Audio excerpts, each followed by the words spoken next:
चलिए हमें प्रश्न दे दिया गया है ना कि यदि x square plus 16x plus 15 बराबर 0 तब यक्स का क्या मान होगा।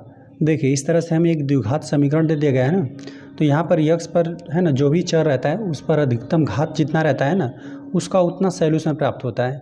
इसका मतलब ये कह रहा है ना कि यक्स का हमें ऐसा मान बता दीजिए कि यदि यक्स का, देखिए यक्स एक चर है यहाँ पे, ठीक है, यहाँ पे यक्स का आप अनंत वैल्यू रखेंगे तो कुछ ना कुछ आपको मान मिलेगा, ठीक है, 0 1 2 3 कुछ भी रखेंगे यक्स का मान तो कुछ भी बहुत सारा इस तरह से मान मिलेगा। तो आपको ना यक्स का एक ऐसा मान आपको बताना है, दो घात है तो इसमें दो सॉल्यूशन आएगा, ठीक है। यक्स का आपको दो ऐसा मान आएगा ना कि यहाँ पर रखेंगे यक्स का मान ना तो ये भी बायां पक्ष भी 0 हो जाएगा, दाहिना पक्ष तो 0 है तो बाएं पक्ष में हम लोग यक्स का मान रखने को तो बहुत सारा रख सकते हैं, लेकिन यक्स का हमें वह मान बताइए ना जो यहाँ पर रखें तो बायां पक्ष भी हम लोग क्या हो जाए 0। तो इस तरह से हम लोग इसको, इस प्रश्न को ना गुणनखंड विधि से भी कर सकते हैं, इसको हम लोग गुणनखंड करके, ठीक है, फिर सिद्धाचार्य फार्मूले से भी कर सकते हैं, पूर्ण वर्ग बनाकर भी इसको हम लोग हल कर सकते हैं, ठीक है। तो चलिए हम लोग इसको हल करते हैं गुणनखंड विधि से ही, है ना। तो देखिए गुणनखंड विधि से हल करने के लिए ना यहाँ पर जो भी आपको द्विघात समीकरण दिया है, पहला पद और अंतिम पद है ना, जो पहला पद रहता है और यहाँ पे अंतिम पद रहता है ना, कुल 3 ही पद रहता है इसमें, ठीक है। तो यक्स स्क्वायर का जो भी पद है और जो संख्या वाला पद है ना, इसमें हम लोग को क्या करना रहता है, आपस में गुणा करना रहता है। तो जब भी हम लोग यक्स स्क्वायर है और 15 है तो जब गुणा कर देंगे इन दोनों का तो 15 यक्स स्क्वायर मिलेगा, ठीक है। पहला पद है जो यक्स स्क्वायर वाला पद रहता है, जो अचर संख्या रहता है, इन दोनों का क्या करते हैं आपस में गुणा कर देते हैं। अब इन्हीं को ना हमें दो भागों में ऐसा तोड़ना रहता है ना, दो भागों में गुणनखंड करना रहता है ना कि इसको यदि हम लोग जोड़ दें, जोड़ने पर यहाँ पे मध्य पद मिले और उनका गुणा कर दें तो यही वाला पद मिलना चाहिए, है ना। पहले है ना यक्स स्क्वायर वाला पद और यहाँ पे अचर पद, इन दोनों का गुणनफल मिलना चाहिए, ठीक है। तो यहाँ पे जो भी संख्या है इसका गुणनखंड कीजिए, ठीक है। कितने प्रकार से हो सकता है, कैसे कैसे आप 15 प्राप्त कर सकते हैं, ठीक है। तो जब आप 3 में 5 का गुणा कर देंगे ना, 3 5 15 प्राप्त कर सकते हैं। और कैसे प्राप्त कर सकते हैं 15, जब आप 15 का 1 में गुणा कर देंगे तब 15 प्राप्त कर सकते। तो देखिए हम लोग को चाहिए 16, ठीक है, मध्य पद यही हम लोग का है 16।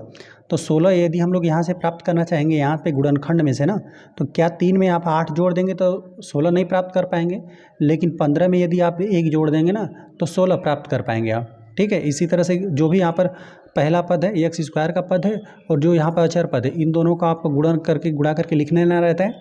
और जो भी संख्या रहता है, संख्या का हम लोग को ऐसा गुणनखंड करना रहता है ना कि यहाँ पर दो हम लोग को संख्याओं का आपस में यदि जोड़ने घटाने पर यह वाली संख्या मध्य पद हम लोग को चाहिए होता है। तो मध्य पद यदि हम लोग 5 में यदि हम लोग 3 जोड़ दें तो 8 प्राप्त होगा, 16 नहीं मिलेगा। लेकिन हम लोग 15 में 1 जोड़ देंगे तो क्या मिल जाएगा, 16 मिल जाएगा, ठीक है। तो यहीं से हम लोग को पता चल गया कि यही हम लोग का गुणनखंड बनेगा, ठीक है, जोड़ने घटाने पर। देखिए 15 में हम लोग 15 यक्स कर देते हैं और यहाँ पे 1 यक्स मतलब सिर्फ यक्स ही कर देते हैं। यदि हम लोग 15 यक्स में यदि हम लोग जोड़ देंगे, यदि 15 यक्स में 1 यक्स जोड़ देंगे तो हम लोग को यह गुणा, चलिए यहाँ गुणा का चिन्ह है तो गुणा ही हम लोग कर देते हैं। तो 15 यक्स स्क्वायर मिलेगा, मतलब पहले पद और अंतिम पद का गुणनफल मिलेगा, ठीक है, गुणा कर दिए तो। और यही 15 यक्स और प्लस यहाँ पे 1 यक्स हम लोग जोड़ दिए तो यही हम लोग का 16 यक्स मिलेगा, ठीक है। यह मिलेगा हम लोग का मध्य वाला पद।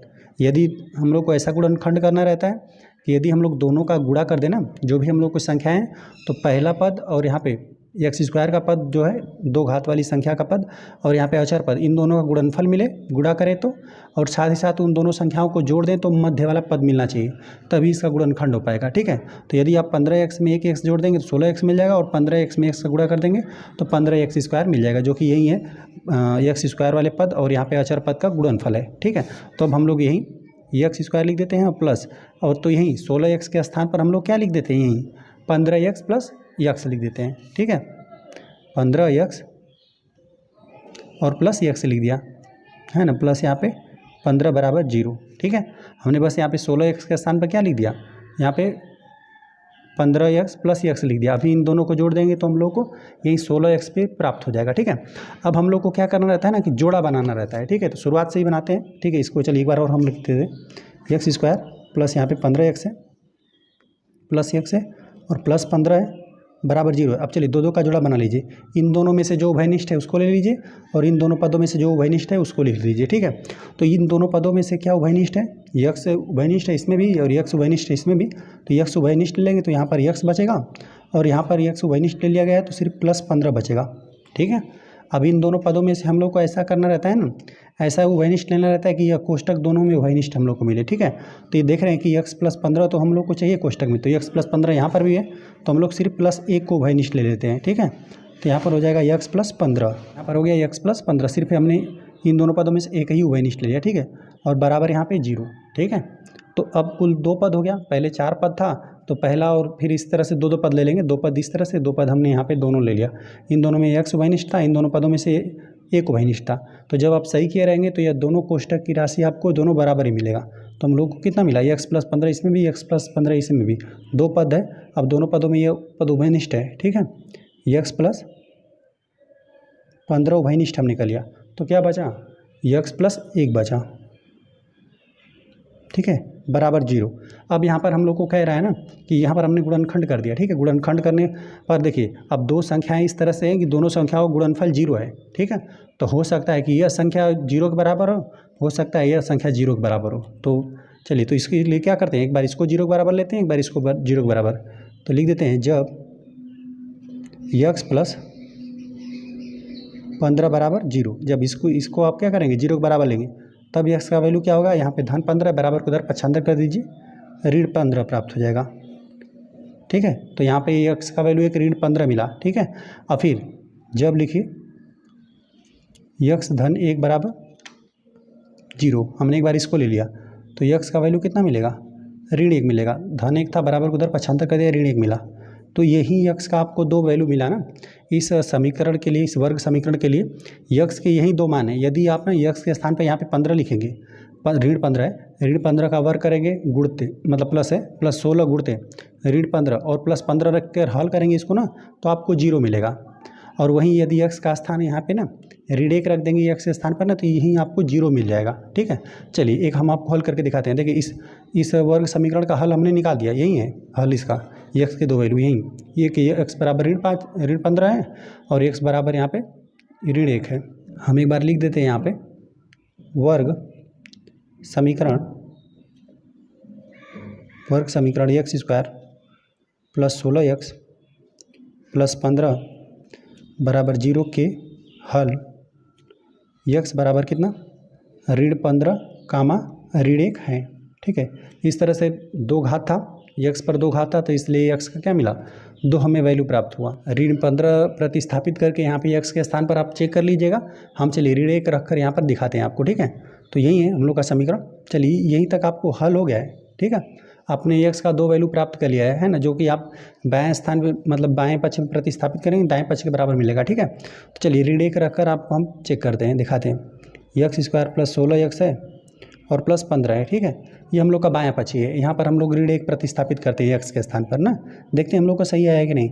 तो ऋण 1 का वर्ग हो गया, प्लस यहाँ पे 16 हो गया, और यहाँ पे ऋण 1 है ना, x जहाँ जहाँ x है वहाँ पे ऋण 1 रखेंगे, और प्लस यहाँ पे 15। तो जब ऋण 1 का वर्ग करेंगे तो यहाँ पे एक धनात्मक संख्या मिलेगा, 1 मिल जाएगा। ठीक है, अब यहाँ पे धन 16, यहाँ पे ऋण 1 है। ठीक है, तो 16 में 1 का गुणा कर देंगे, 16 ही मिलेगा, लेकिन ऋणात्मक चिन्ह आपको मिलेगा, प्लस है या माइनस है, प्लस माइनस गुणा होगा तो माइनस ही मिलेगा। 16 के 1 में गुणा कर दिया, 16 ही मिला। फिर धन यहाँ पे 15। ठीक है, अब यहाँ पे देख रहे हैं कि यहाँ पर एक धनात्मक है, यहाँ पे 15 धनात्मक है, इन दोनों को जोड़िए, धनात्मक 1 धनात्मक 15, धनात्मक 16 मिला, और यहाँ पे ऋणात्मक 16 है। यहाँ पे घटा देंगे 16 में से 16, तो आपको क्या मिल जाएगा, 0 ही मिल जाएगा, जो कि हमने बायां पक्ष में क्या रखा, ऋण 1 रखा, तो क्या मिला हम लोग को, ये 0 के ही बराबर आपको मिलेगा। ठीक है, यही आप ऋण 15 भी यहाँ पे प्रतिस्थापित करेंगे, तभी भी क्या मिलेगा आपको, 0 ही मिलेगा। ठीक है, चलिए, तो इस तरह से हमने आपको संतुष्ट करके दिखाया। एक बार और हम इसको बता देते हैं। यहाँ पर हम लोग को एक वर्ग समीकरण लिखा गया था, तो पहले यहाँ पर मध्य पद को 2 भागों में विभाजित करते हैं। ठीक है, ऐसा विभाजित करते हैं कि पहले x² का जो पद है, यहाँ पे अचर पद है, इन दोनों का गुणनफल, ठीक है, इन दोनों के गुणनफल पहले करेंगे। ठीक है, हमने पहले इन दोनों का गुणा कर लिया, तो 15x² मिला है, 15 यहाँ पे था, x² यहाँ पे, इन दोनों गुणनफल। अब यहाँ पे जो संख्या है ना, इसी को हम लोग 2 पदों में ऐसा विभाजित करते हैं ना, 2 भागों में, कि यहाँ पर हम लोग को ना जोड़ने घटाने पर यहाँ पे मध्य वाला पद मिलना चाहिए। ठीक है, तो यहाँ पे यदि हमने यहाँ पे गुणनखंड हो क्या सकता है इसका 15 का, 3 में 5 का गुणा करते, 3 5 15 हो सकता है। तो यदि हम लोग 3 और 5 जोड़ दें तभी भी 8 हो रहा था, लेकिन यहाँ पे एक और का गुणा एक बना हम लोग का 15 गुणते 1, तो यहीं से हम लोग को निकल कर आया कि 15 में यदि 1 हम लोग जोड़ देंगे तो मध्य वाला पद मिल जाएगा। ठीक है, तो यहाँ पर हमने लिख दिया 15x गुणते x, 15x में 1 से गुणा कर देंगे तो 15x² मिल जाएगा, और वहीं 15x में एक x जोड़ देंगे तो आपको 16x मध्य वाला पद मिल जाएगा। जाएगा। ठीक है, तो ये अब यहाँ पे कुल दो पदों को साथ में ले लेते हैं। इन दोनों में x उभयनिष्ठ था, x उभयनिष्ठ का लिया गया, इसमें एक उभयनिष्ठ था, एक उभयनिष्ठ का लिया गया। अब कुल 2 पद हो गया, पहले 4 पद था, अब 2 पद हो गया। अब 2 पदों में x + 5 उभयनिष्ठ था, x + 5 उभयनिष्ठ का लिया गया। तो अब क्या बचा कोष्ठक के अंदर, x + 1 बचा। अब यहाँ पे 2 राशियाँ आपस में गुणा के रूप में हैं और उनके बराबर 0 है, तो हो सकता है कि यह बराबर 0 के हो या हो सकता है यह बराबर के 0 हो। तो एक बार इसको बराबर 0 को करेंगे, जब x + 15 बराबर 0 तो x का वैल्यू कितना ऋण 15 निकल कर आ जाएगा, और जब रखेंगे x + 1 बराबर 15 तब x का वैल्यू ऋण 1 निकल कर आ जाएगा। अतः हम लोग वर्ग समीकरण का हल x² + 16x + 15 बराबर 0 के हल x बराबर ऋण 15 और ऋण 1 हैं। तो हम लोग को x का यही 2 मान निकल कर आया, ऋण 15 और ऋण 1। यही यदि आप बायां स्थान में, मतलब जो भी हम लोग का समीकरण है, बायां स्थान में ऋण 15 रखेंगे तभी भी 0 के बराबर आएगा, और ऋण 1 प्रतिस्थापित करेंगे x के स्थान पर तब 0 आएगा। ठीक है, इन्हीं 2 के अलावा आप कोई भी x का वैल्यू रखेंगे तो 0 के बराबर नहीं मिलेगा। ठीक है, और जो वैल्यू x के मान पे रखने पर, ठीक है, इसको बाएं पक्ष को भी 0 कर देता है, मतलब है ना, इस दाएं पक्ष के बराबर कर देता है, वही होता है समीकरण का हल। ठीक है, इस तरह से यह प्रश्न हल हो गया।